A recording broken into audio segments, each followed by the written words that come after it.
guérissait toute infirmité dans le peuple. Alléluia, Alléluia.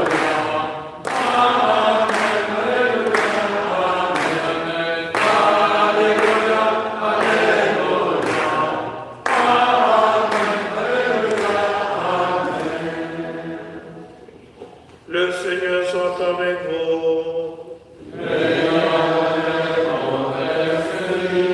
Évangile de Jésus-Christ selon saint Marc.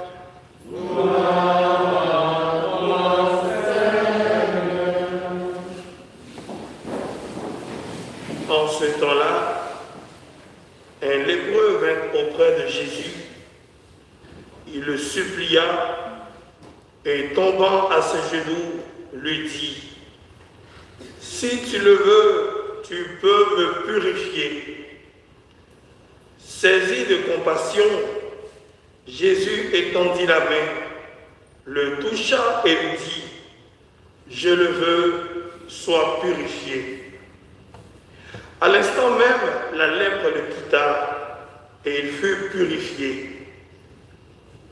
Avec fermeté, Jésus le renvoya aussitôt en lui disant, « Attention, ne dis rien à personne, mais va te montrer au prêtre et donne pour ta purification ce que Moïse a prescrit dans la loi, cela sera pour les gens un témoignage. » Une fois parti, cet homme se mit à proclamer et à répandre la nouvelle, de sorte que Jésus ne pouvait plus entrer ouvertement dans une ville, mais restait à l'écart dans des endroits déserts.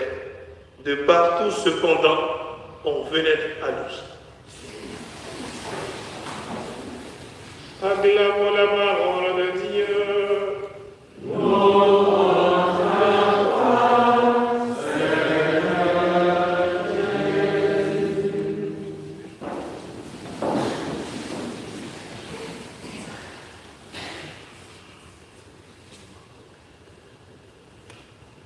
Ce qui est étonnant et frappant dans cette page d'évangile, c'est l'attitude du lépreux qui a conscience de sa lèpre et qui sait que c'est Jésus seul qui peut le purifier, le guérir et le sauver. Nous ressemblons tous quelque part à ce lépreux, car nous avons tous la lèpre au fond de nos cœurs. Mais avons-nous conscience de notre impureté? Avons-nous conscience de notre péché, le péché que nous commettons?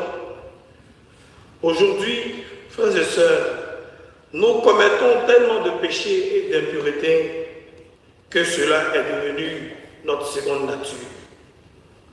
Beaucoup parmi nous n'ont plus peur d'être impurs et de jouer avec le péché.